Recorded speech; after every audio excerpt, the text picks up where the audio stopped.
meaningless. It's like an unsharpened pen, so it has no point. Remember, true strength comes from faith, and His love is the light that guides us. When we trust in Him, we find purpose and peace, knowing that His grace sustains us through all. If you agree with me, comment yes.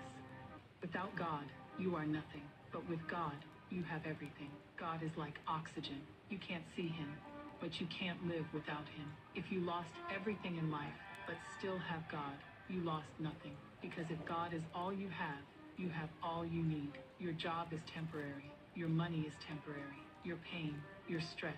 But your relationship with God is forever, and nobody can take that away from you. Life without God is empty, meaningless.